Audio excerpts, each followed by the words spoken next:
subject. I'll just take 3-4 minutes to set the context before we request our speakers to come in. The importance of G20 as a group to solve the climate problem obviously is very well understood, considering that G20 occupies majority of the world's GDP, economic output, exports, emissions, historical stock of emissions, etc. So if we have to really find meaningful solutions to climate, the role of G20 is obviously very important. Now, amidst that, India took on the G20 presidency this year. And that adds one extra layer of importance to this discussion for a few reasons. One, among the G20 countries, unlike other countries which have achieved very high levels of prosperity, economic growth and prosperity, India still is a developing country with an unfinished developmental agenda ahead of us. We are making very good progress, but still some distance to go. That's one.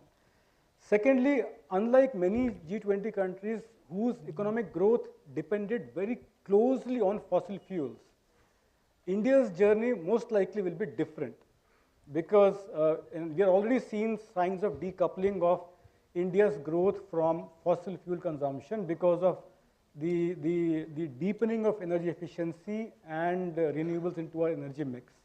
So in that sense, the path which India takes will be different from what other countries have already done in history, where their growth came very closely coupled with fossil fuels. And finally, we are living in a time where we are seeing unprecedented innovation and R&D in clean technologies.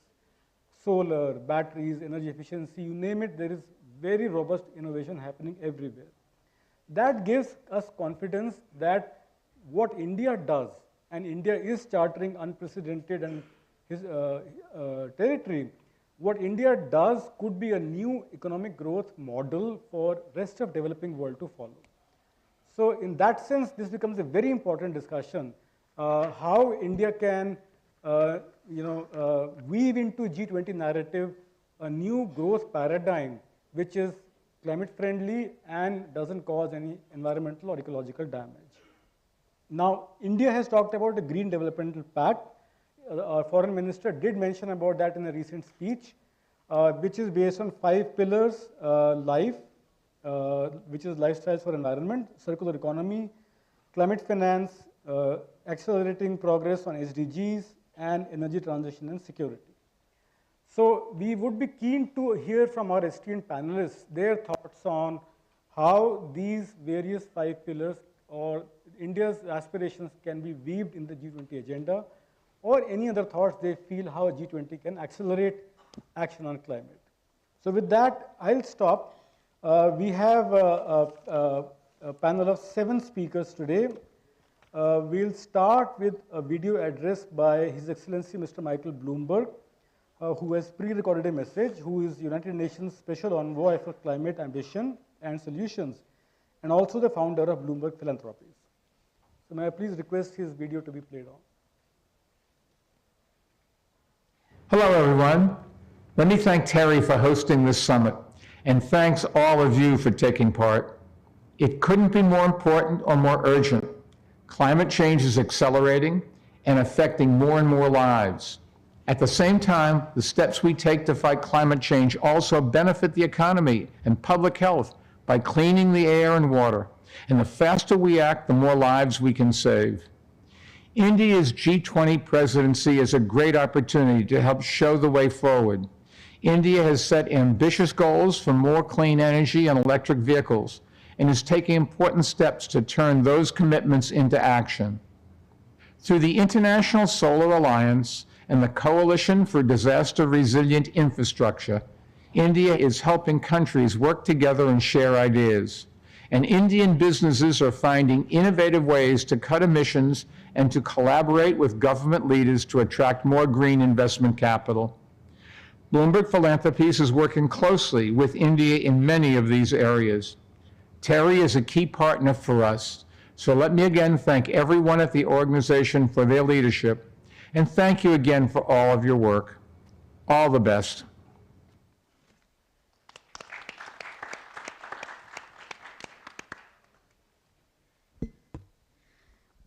we move on to our next speaker, Professor Ian Martin, who is the Vice Chancellor of the Deakin University, to share his thoughts with regard to institutional commitment, with regard to green development, and contributions to the G20 and leadership beyond. I also want to mention that TERI treasures the relationship that it shares with the Deakin University. We have a long-standing relationship of more than 10 years, if I were to say. And TERI and Deakin established the TERI Deakin Nanobiotechnology Center in 2017, which we are proud to be hosting in our TERI Retreat campus, a few kilometers down from here in Delhi. We are also basically, proud to stay associated with Deakin University in terms of discussions to see how we can force bilateral cooperation on many issues with regard to resource efficiency and management. With that, I would basically invite Professor Ian Martin to take the floor and share his proceedings. Thanks.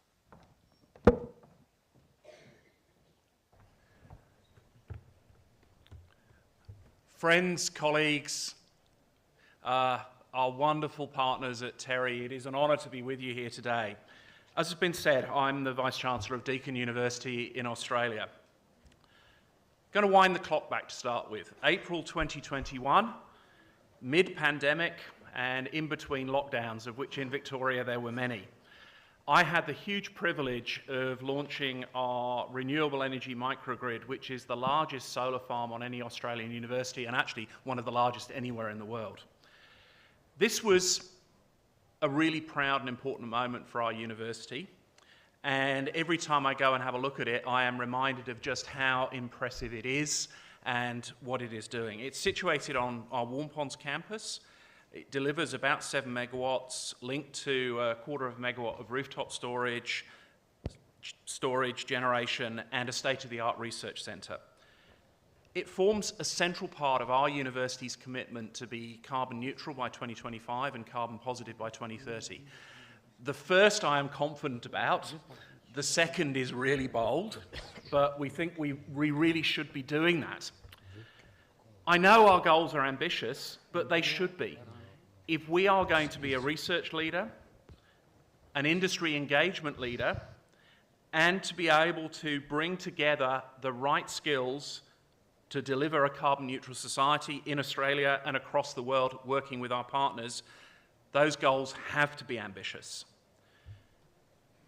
If we're going to do it by 2025 and be carbon neutral, we've got to find about another 15,000 tonnes of carbon reduction per annum.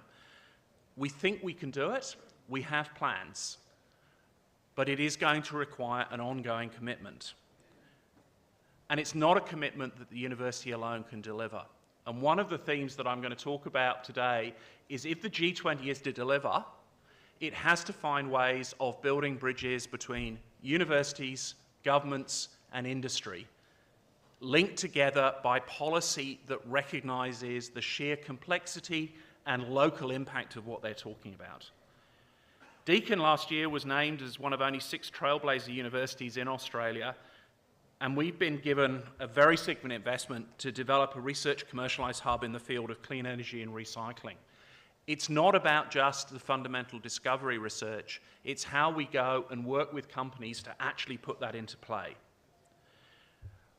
We've recognised the important commitment of this. Enabling a sustainable world is one of just 5 research impact themes we have for our university. So, I'm standing up here as a Vice-Chancellor, and you might be thinking, well, what's this got to do with the broader global ambition, the G20 topic we're talking about today? We're a relatively small carbon producer, and our efforts, while significant for us, pale in the face of the global challenge. So we could easily sit there and say, well, what difference does it make? Do we really need to do this? And how do our organisation's goals link to those very much bigger geopolitical and economic consideration that our G20 leaders and the Green Development Pact have to address? But I would say to you today, actually, we are a really important analogy of what needs to be done globally. Because too often, the argument that comes in facing these challenges is we individually, a nation, a community, a company, are simply too small. Even if we become carbon neutral, we're not going to make the blindest bit of difference to the global challenge. So why should we put ourselves out there first? Why should we be taking the challenge, the pain to do this when others are not, even if they're much bigger commitment? I would argue that it's not having a small impact that matters, it's the leadership that matters. Our sacrifices as an institution to do what we're doing are small, but we need to recognise others are going to have to make much bigger sacrifices and changes. If we can't demonstrate that leadership as a university, as a relatively small population country, how can we work with the rest of the globe to address this challenge? The G20 challenge is about leadership, and that is why it is so important the G20 embrace and do this, because without that leadership, it will not change. In my own small world, I talk a lot about big L leadership and little l leadership, and solving climate change is going to need both. Our political leaders carry the mantle of big L leadership. They have a job that by definition implies leadership. They can go so far, but it's the little l leaders in companies, in universities, in communities that actually apply what we know and do it locally that will make the difference. Universities have a unique role in this. They've played a fundamental role in giving us the technologies that enable us to address climate change. And certainly in Australia, we are very, very proud as a nation that almost all of the rooftop solar panels anywhere in the world carry Australian IP coming from the University of New South Wales. So I think that's a very proud moment. So universities are at the fulcrum of that scientific and technological progress. We as a university want to make sure we use our capabilities and assets to be both ambitious but also demonstrate leadership. But we don't stand alone. We know through our Australian and Indian university partners that there are many others who are committed. And I think our Indian partnerships, our many other partnerships, give us a network and a framework to work with our research power, our industry networks. We can form part of that sustainability ambition as we cross sectors and international borders. And I think the other challenge with this is not confined to nations. This is a genuine global challenge. CO2 does not stop because there is a border. We need universities to drive and discover and implement solutions for climate change, and it will continue to rely on university, government, industry partnership, and I will keep on coming back to that as a theme.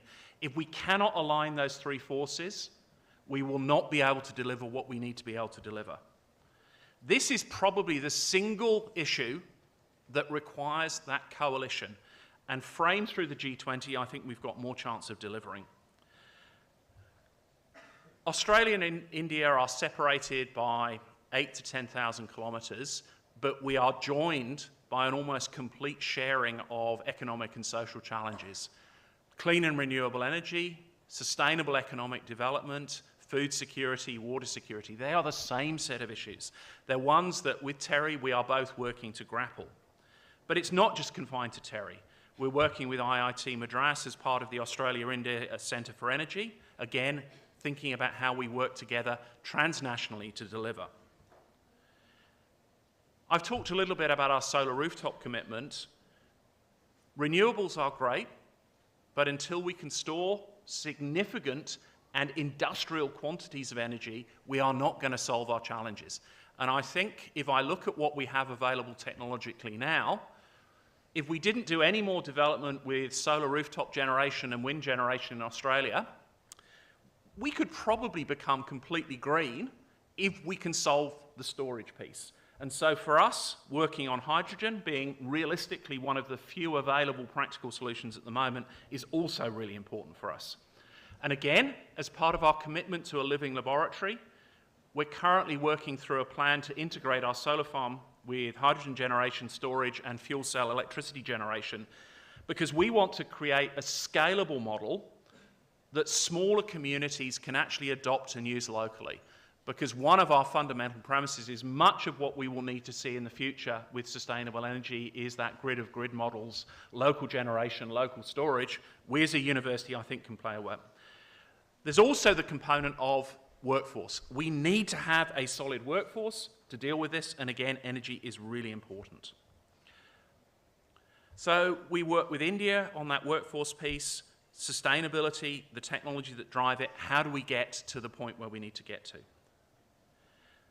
I think India's commitment is truly remarkable. I've been visiting India for nearly 40 years now, which is quite scary.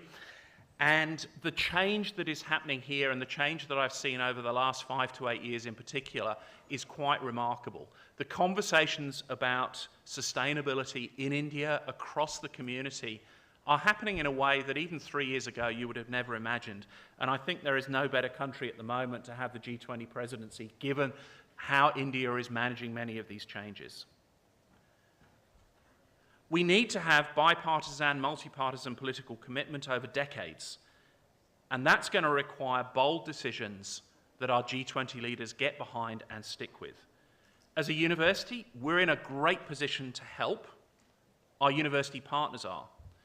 It's not just about the science. We can also help develop the policies that need to sit behind the science.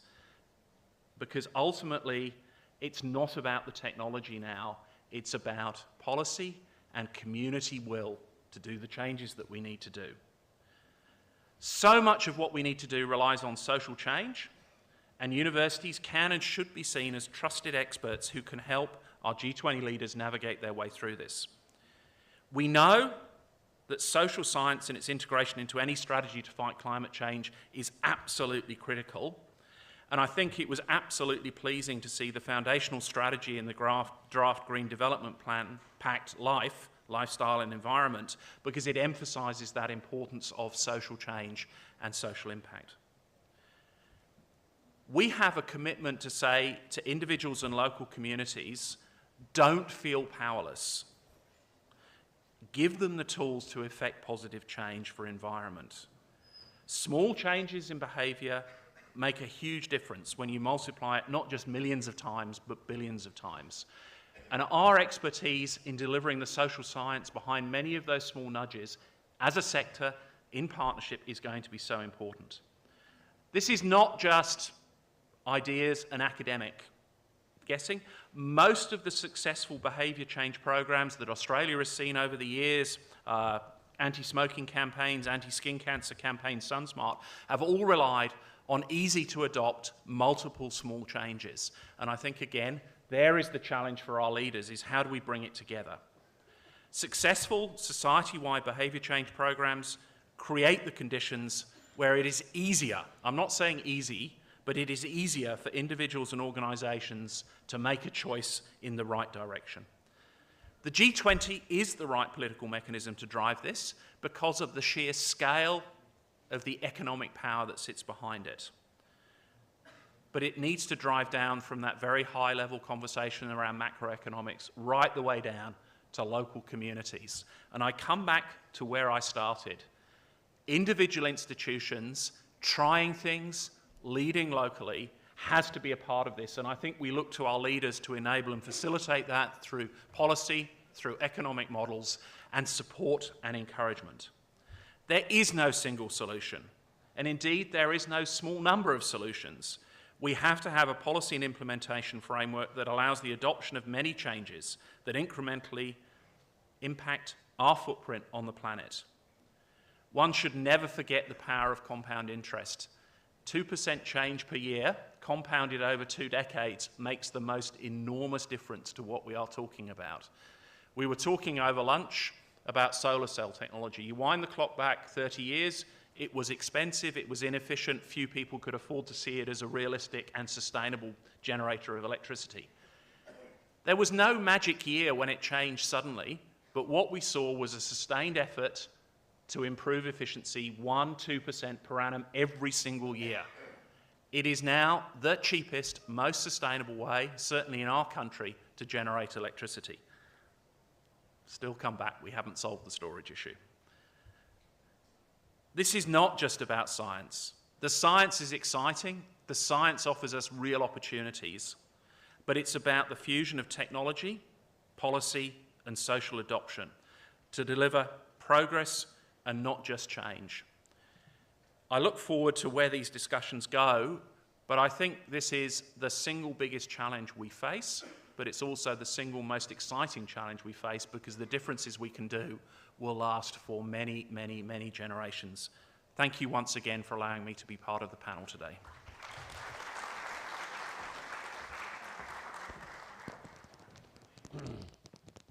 Thank you. Thank you, Professor Martin.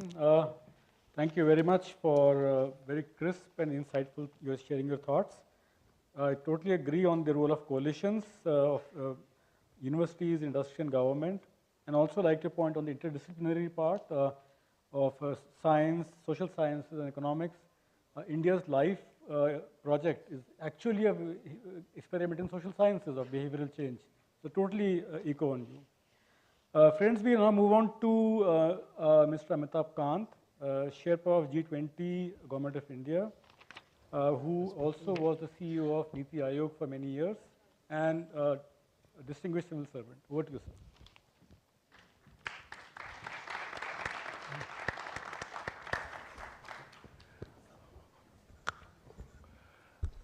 sir. Distinguished guests, ladies and gentlemen. Let me first compliment TERI for this World Sustainable Development Summit. Today's discussion relates to Green Development Pact in the context of G20. So, ladies and gentlemen, it's important for us. G20 is critical because it accounts for about 85% of the global GDP. It accounts for about 78% of the global trade, 2/3 of the population. G20 is also important because it comprises of all the top leaders of the world when they meet on 9th and 10th September in Delhi. And when leaders of the world meet, they discuss about the future of the world. They need to discuss about the lives of citizens. And therefore, as a run-up to this presidency, across several working groups, both on the finance track, on the Sherpa track, we're discussing a range of issues from the lifestyle for environment, that is behavioral change by both individuals and communities. We're discussing issues of circular economy. We're discussing issues of energy transitions. We are discussing issues of resilient infrastructure. We are discussing issues of financing for climate action and sustainable development goals. We are discussing issues of equitable development, and we are discussing issues of biofuels. And we're also discussing issues of green hydrogen, the fuels of the future. All these are issues under discussion, and they will be discussed right up to the Leaders' Summit. The important thing to understand is that many of the developing countries are not responsible for carbonizing the world. If you look at the total carbon space available at 1.5 degrees centigrade, a country like India accounts for just 1.5% of the total carbon space utilized.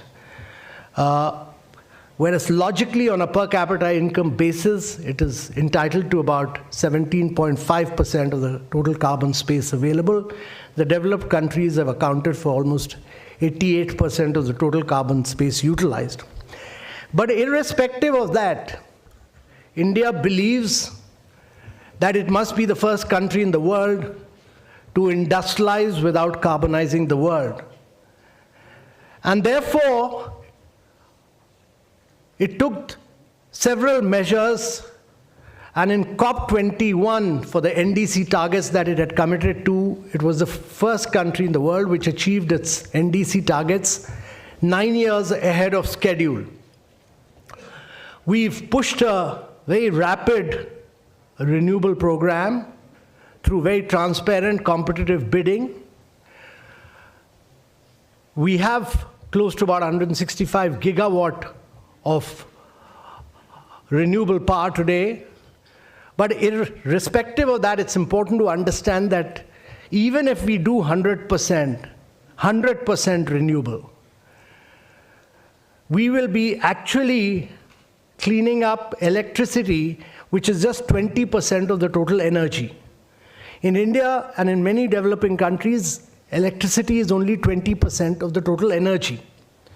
And the balance, 80%, is what is known as the hard-to-abate sectors. And the hard-to-abate sectors are refinery, steel, chemicals, fertilizer, long-distance transport. And therefore, if we have to decarbonize the world, it's important that these hard-to-abate sectors need to be decarbonized. And therefore, you need renewables to crack water, use electrolyzer, produce green hydrogen. And India has the possibility, because it is climatically blessed and because it has top-class entrepreneurship, to be the least cost producer of green hydrogen. It has the possibility of being a major exporter of green hydrogen. It has the possibility of being a major producer of electrolyzer. To my mind, there are two key challenges. One is that the price of green hydrogen right now is about close to $5 per kilogram, which needs to be brought down to about $2.5 in the next 2 to 3 years and brought down to $1 per kilogram by 2030. This will require a massive size and scale. No other country can provide the size and scale which India can produce. And therefore, India has climatic condition, good entrepreneurship. It has the climatic condition. Probably the only other country which can match these climatic conditions is Saudi Arabia. But to be able to do this for size and scale, your entrepreneurship, to my mind, does not need technology. They're quite capable of going and getting the best possible technology, which they've done in the case of renewables and many other areas. But to be able to produce on a long scale this green hydrogen, you need long-term lending of 25 to 30 years, and you need new instruments which can enable you to do hedging. And the challenge is, to my mind, that the developed countries have not lived up to their commitment, which they had committed to at 2009 in Copenhagen of $100 billion per year. But irrespective of the countries, even if the countries do not live up to it, you need long-term institutional financing, and you need new instruments like blended finance. You need credit enhancement. You need first loss guarantees. And you need an instrument like agency like MEGA to be able to do that in the World Bank. But these institutions were all designed for the post-World War II period, the post-Bretton Woods II period. They are not designed to be financing agencies for the climate change era of today. And therefore, unless you do not structure them to finance for both SDGs and climate finance, it will not be possible to get long-term financing. And therefore, these international institutions which do a lot of direct lending should actually become instruments, become agencies for indirect financing for a long period. And that is, to my mind, critical to be able to do that. The second other key challenge, to my mind, to bring the size and scale and to allow countries to push for green hydrogen is to allow a lot of free trade to take place. And the new Inflation Reduction Act and the CHIPS Act of the United States are the most protective pieces of any legislation drafted ever in the post-World War II period.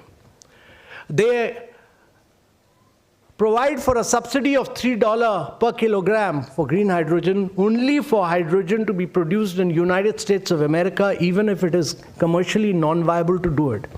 That is, even if it costs $7.5 to produce it, they'll subsidize to an extent of $3, but will not subsidize it for any other place in the world, even if it is produced at lowest cost.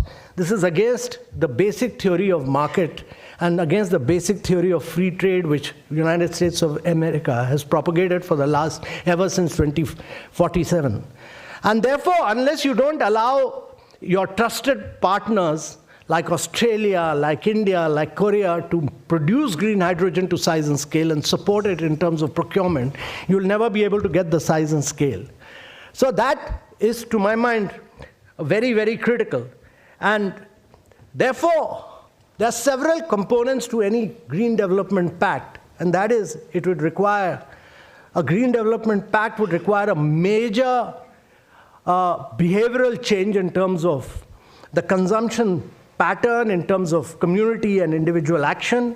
It will require long-term financing. It would require restructuring of institutions to enable long-term financing to flow. It will require, through the disaster risk resilience working group, a complete focus on resilient infrastructure. Through the energy transition working group, it would require a huge focus on energy transition. Through the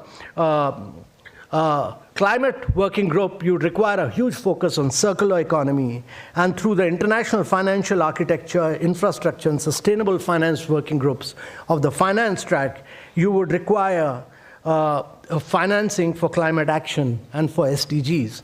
So you need both the Sherpa track and the finance track, and a lot of political and administrative will for leaders around the world to transform the world and to make the world a better, cleaner, and a safer place, so that the Earth, even if it survives at 1.5 degrees centigrade, human beings will not survive.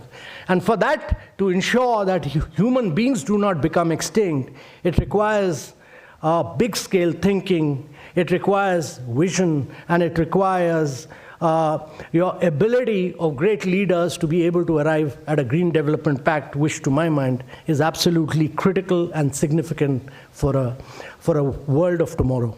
Thank you very much, ladies and gentlemen.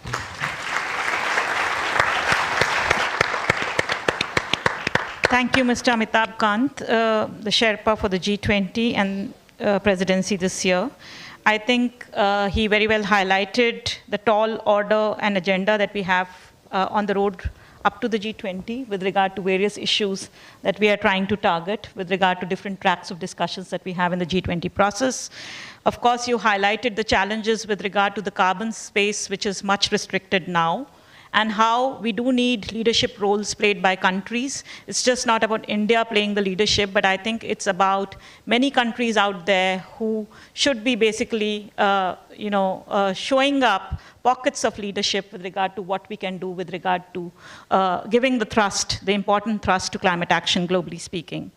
There are challenges with regard to what we are talking about, and of course it's not going to be an easy path for any one of us. You did mention about the hard-to-abate sectors and what are the key challenges with regard to the size and scaling up of some of these technologies that we are talking about, and the need for financial instruments to be able to support it. And for many of these technologies that we are talking about, the technologies of tomorrow, possibly we are talking about long-term commitments that we need from the G20. At least we have that expectation from the G20 countries to come forward and show that leadership.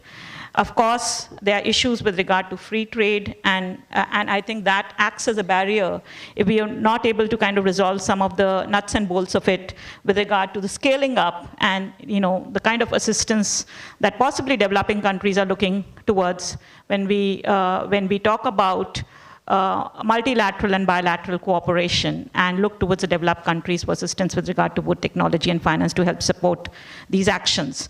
With that, we move on to our next speaker. It is a ministerial address. It's a video message from His Excellency, Mr. Stephen Guilbault. He's the Minister of Environment and Climate Change from Canada. And if I could request the floor managers to please play the video message for the audience. Honorable ministers and summit members, it is a pleasure and a privilege to join you virtually again this year at the World Sustainable Development Summit to speak to you on behalf of the Government of Canada. Thank you to the Energy Resources Institute for inviting me to say a few words. This is a critical decade for action. How we choose to deal with climate change, biodiversity loss, and widespread pollution will decide the kind of future we will have.